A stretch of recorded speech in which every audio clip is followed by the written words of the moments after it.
Okay, today we're going to talk about work, and as we go through the chapter, you can see we're going to look at energy, conservation of energy, and power. So, what do you think? Think about 5 examples of things you've done in the last year that you would consider work.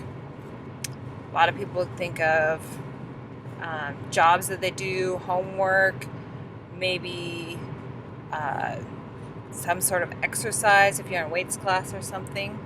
So think of 5 different examples of things you've done in the last year that you would consider work.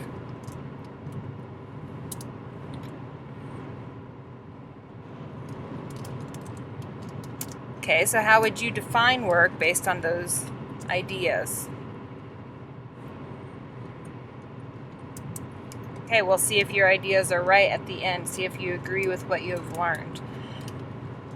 So in physics, work is the magnitude of the force times the magnitude of the displacement in the same direction. That's an important part of this definition. The force, it has to be in the same direction as the displacement of the object. So work is equal to force times distance. So what would be the SI units for work? Think about the units for force is a Newton, and a distance unit is a meter. So a Newton times a meter, and a Newton times a meter are also called joule. Let's also think, what are the units? A Newton is actually a kilogram times meters per second squared. So if I take a kilogram times meter per second squared and multiply that distance by the distance in meters, I'm going to have a kilogram times meters squared over seconds squared. So that is also what the SI unit for work is in our MKS system, meters, kilogram, seconds. But that is all together called a joule. So how much work is 1 joule? If you lift an apple that weighs about 1 Newton from the floor to a desk, a distance of about 1 meter, that would be 1 joule of work.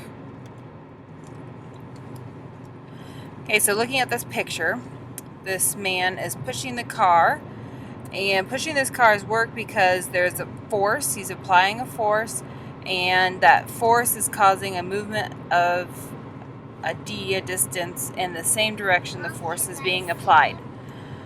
So let's look at these following tasks and why they are not considered work. So a student holds a heavy chair at arm's length for several minutes. Why is that not considered work?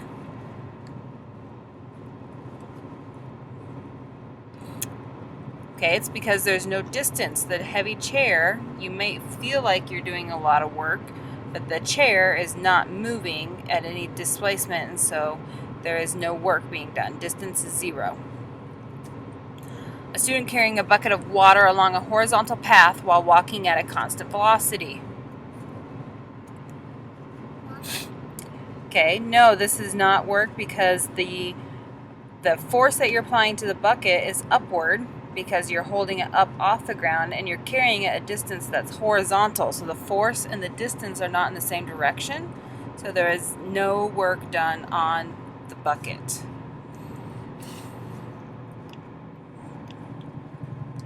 So how would you calculate distance in this case?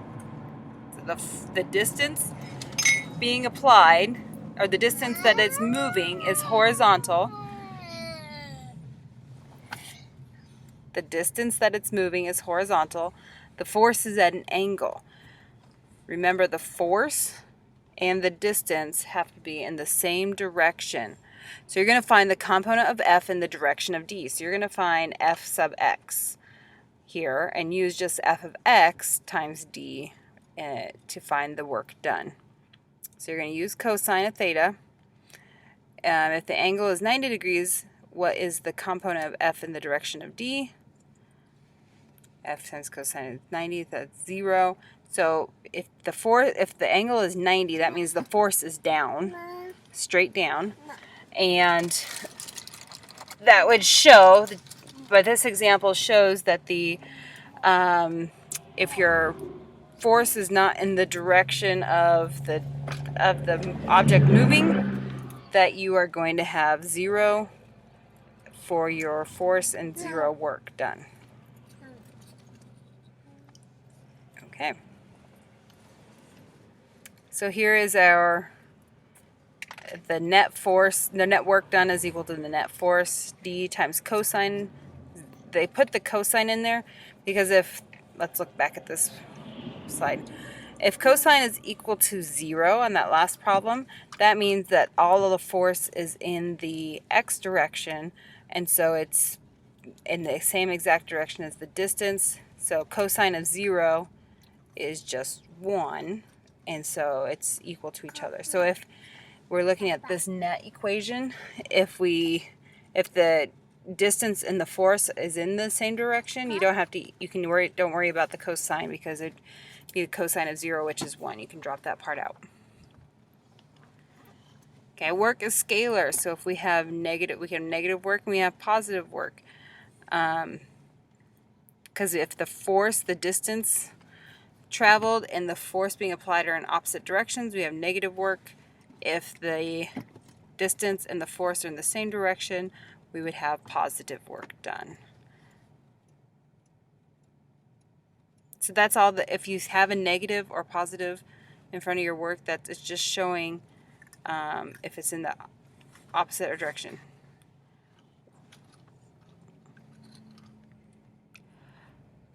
Okay, so I want you to go ahead and work on this problem. We're going to go through it in class. Here's your answer so you can check it. In class, we will go through and work this problem out. Here is another problem. We will go through this in class, but you can pause it right now and try to work this out and bring that to class tomorrow. Okay, if you have twice as much force, how is that's kinetic energy. We haven't done anything with kinetic energy. So actually on this one, the change in the puck's energy, you don't have to worry about that part. And so you don't have to answer this first, either of these, because it's both about kinetic energy. We'll talk about kinetic energy later in the chapter. Here's a good one about forces applied at an angle, so try working this one out with a 25-degree angle force. We'll go through this in class tomorrow, so just bring this to class. And let's go over those first questions. So the 5 examples that you thought of at the beginning of the lecture, what do you think about them and considering them as work?